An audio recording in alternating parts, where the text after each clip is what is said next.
Et qu'est-ce que vous pensez sur la coopération avec les autres pays africains? Alors, bon, oui, c'est très important comme question.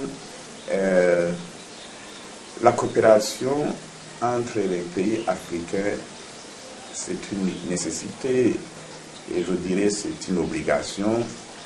Et en général, tout le monde sait que les États aujourd'hui sont interdépendants. Malheureusement, la coopération entre les pays africains reste toujours faible, mais c'est une nécessité. Vous savez, avec l'indépendance, dans les années 60, avec l'indépendance, on avait des leaders comme Nkrumah, comme Mwalimu Nyerere, comme Rwagasore Dibondi, comme Patrice Lumumba, qui avaient une certaine vision, même je dirais patriotique de leur pays, et qui ont joué un rôle dans la consolidation de l'unité au sein de leur pays. Par après,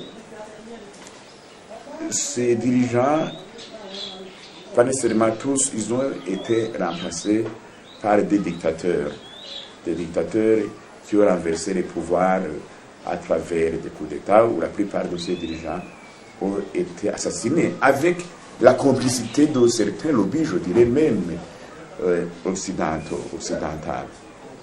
Et de telle manière qu'on a observé depuis les années 70, à la tête des États, des dictatures militaires qui malheureusement étaient appuyées, bénéficiaient de l'appui, comme c'était le cas de Mobutu et d'autres, et beaucoup d'autres, qui étaient appuyés, et même encore aujourd'hui, qui restent appuyés par des puissances étrangères. Et cela a compliqué donc la coopération. La coopération, pourquoi faire? La coopération sur le plan économique, elle est très très faible. On voit que les échanges commerciaux entre les peuples africains sont très minimes. La coopération entre les peuples, moi je favoriserais d'abord la coopération entre les peuples, mais on voit des barrières un peu partout, donc on a parfois des difficultés d'entrer dans tel pays à cause de problèmes de visa. Donc, on entre dans des pays plus éloignés de l'Occident que dans les pays africains. Si vous regardez même les lignes aériennes entre les pays africains, les lignes aériennes, pour arriver peut-être en Afrique de l'Ouest, il faut passer par l'Europe. Même les lignes de télécommunication, de communication simple sont très difficiles. Il n'y a pas longtemps, pour téléphoner à Ouagadougou, il fallait passer par Paris, ou téléphoner à Kinshasa, il fallait passer par Bruxelles.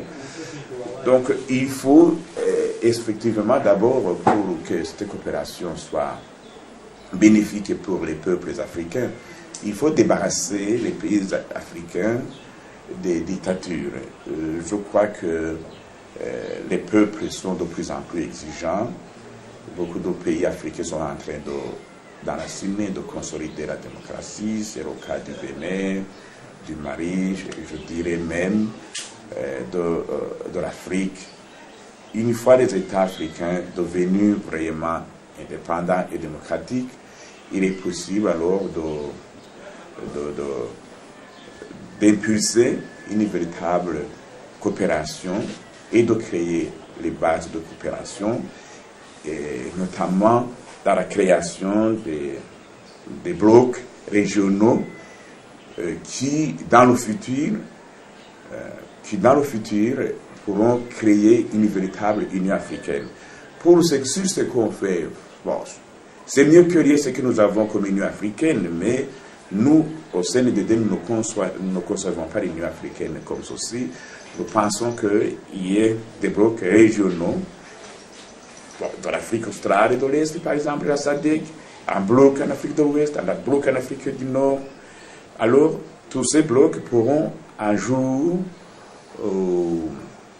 fédérer pour créer les États-Unis d'Afrique et qui vont finalement, qui pourront peser dans les rapports avec le Nord, les pays occidentaux. Aujourd'hui, on pèse très peu dans les rapports avec les pays. On va y arriver avec les pays occidentaux. Qu'est-ce que représente au niveau du commerce mondial?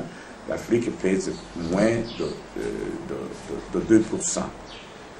Alors, notre objectif, notamment par exemple, moi je préconise d'abord la création d'un bloc ici qui regrouperait le pays de East Africa et la CPG, c'est-à-dire le Burundi, le Congo, la République démocratique du Congo et le Rwanda, plus la Tanzanie, l'Ouganda et le Kenya. Ça serait un bloc moteur sur base duquel on pourrait construire, ériger l'Union africaine avec une monnaie commune, avec une armée commune, et ainsi de suite. Voilà comment je conçois l'utilité de la coopération entre les pays africains, avec le Burundi, si vous voulez bien.